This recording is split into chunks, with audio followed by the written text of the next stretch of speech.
69 Mustang project is coming along.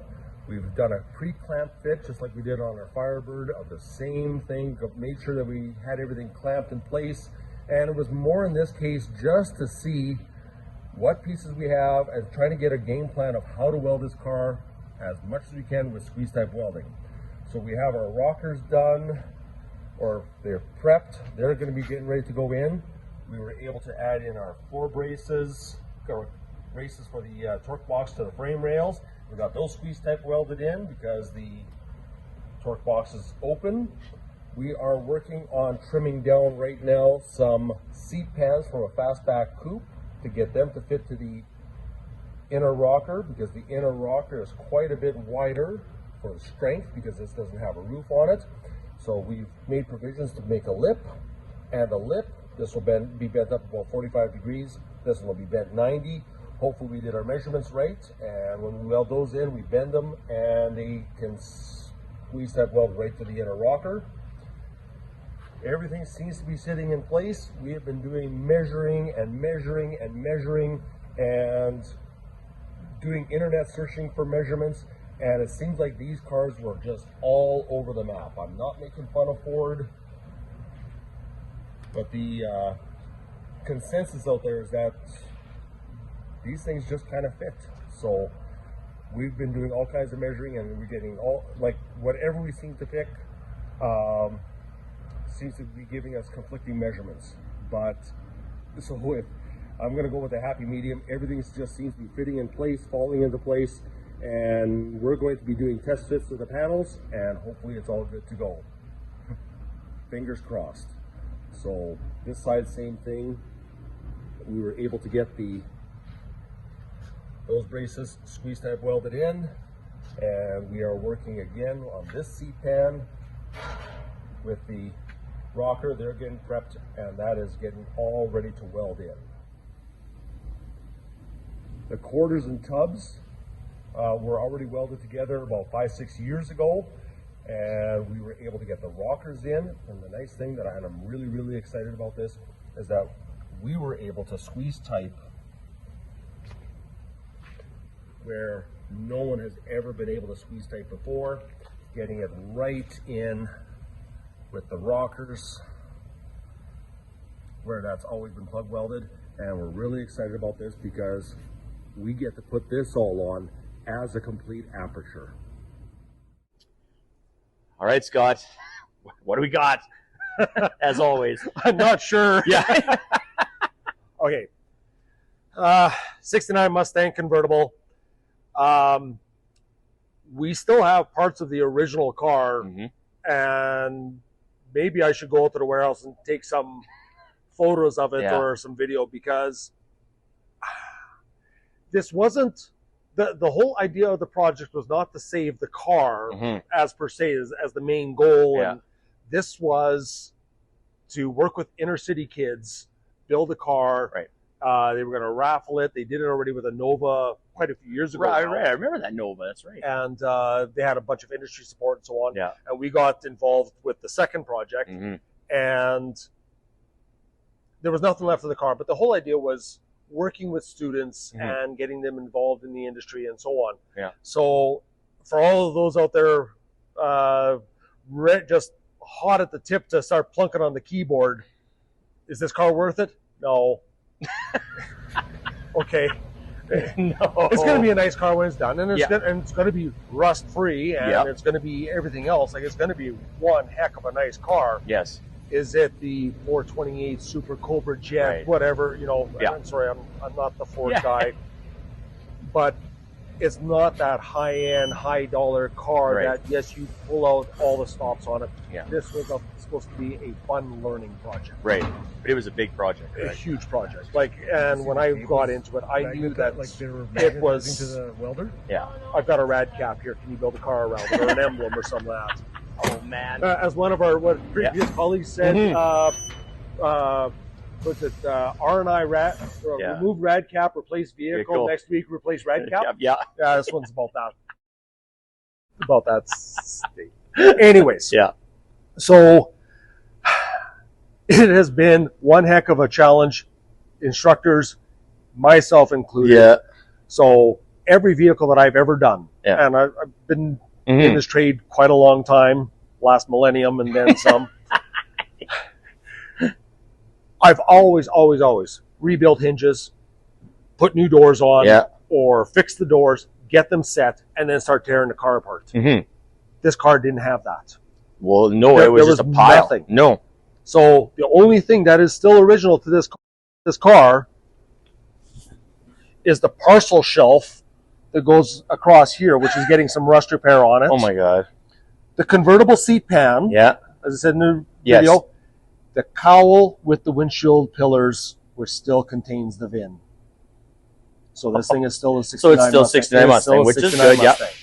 Everything else was brassed. I don't care. Bondoed. Leaded, and all that in combinations. So like triple layer fill. The only way of fixing this car was doing what you're doing.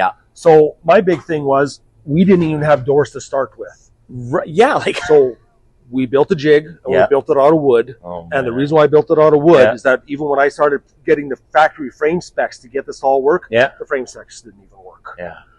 So I had to do it just kind of placing the car as I wanted, adjusting the 2x4s and everything else to kind of keep it straight. And we started building tape and tram, measure, panel fit, and so on. And some of the nice things that we got to do on this car was we got to put the quarters to the tubs to the rocker, build that as an assembly. Right. I remember seeing the students. Yeah, I could just put it on. And we got some clips of that. That was nice, but I'm getting ahead of myself where I always set the doors first. I had no pillars. They were rotted out. I had no doors. They were rotted out. So we're building this car and then just trying to get everything to float and fit, and then, take everything off that we need to weld, and then start refitting again. Oh, man. And it's been a challenge. Right. And I'm wearing my hat because I scratched a lot of hair off on this one. So, but even now that we've got this welded, well, now we've still got more adjustment to do.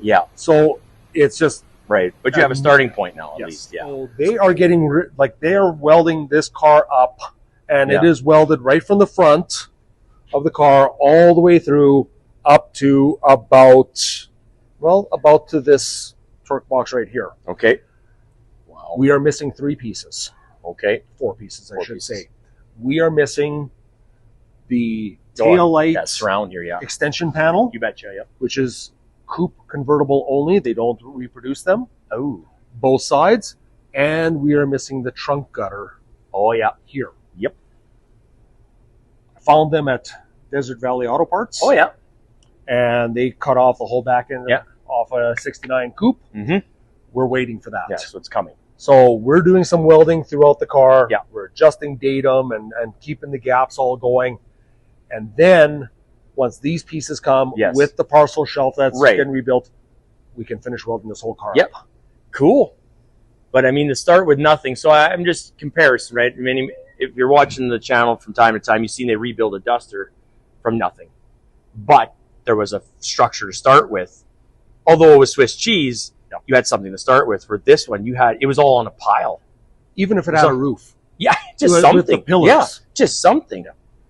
So to see it even back to this point, I think it's amazing. And again, the students who worked on this, I'm sure nothing will scare them moving into industry if they, like, it's a training system of such, but you probably not, like all the viewers here, maybe they have a car that's basically falling apart. Don't call Scott because he maybe don't want to do another one. Is that a fair statement? Can That's I say a fair that? statement. This one, this one was not supposed to be in with the class. This was supposed to be a separate project, and really, this thing would have been a lot more years out. It's so.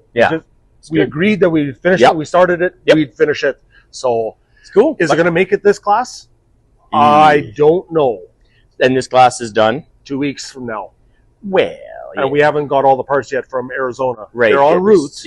But we still got a lot of fitting. And once it's all welded up, it won't take much. But there's we still have a lot of fitting. So. But at least it looks like something. I'm going to go around front and see if I can get a shot from the. Yeah, no, this is. I can get an inside here. So do you know what the powertrain is going to be in here, or what the idea is anyway? Knowing the customer is probably going to get something fuel injected. Yeah. It's going to get lowered a couple inches. Oh, it is going a charcoal gray. Cool. With black interior. Sharp, yeah. Most of the holes are going to get filled up in the firewall because it's getting vintage air. Oh, cool. So this car is going to be awesome. Dangle, and it's going to handle, and it's going to look. Which is, I mean, again, like you said before, it's not a 428 Super Cobra Jet or a Mach 1 convertible. And again, I'm not a Ford guy either, so any of the Ford people, if I said something wrong, just please get over it. But yeah, it's a Mustang convertible. It is what it is. But now, because it is what it is, you can do what you want with it and just enjoy the heck out of it. I think this thing decoded as a 302 automatic.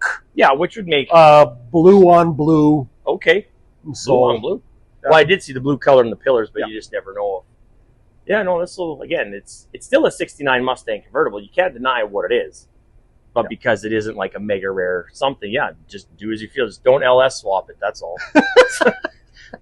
Anyway, like always, Scott, thanks for showing us around the shop. We're always grateful we get to come in to the ABT program. We can show you stuff that's happening here. I mean, it's pretty remarkable that this car actually looks like a car. Not from my standpoint, because I don't understand bodywork like this or metal work like this, but to see it as it is now, it's pretty impressive. So kudos to everybody who put their hands on this Mustang, and can't wait to see it in its next stages as you and they put this together. So cool.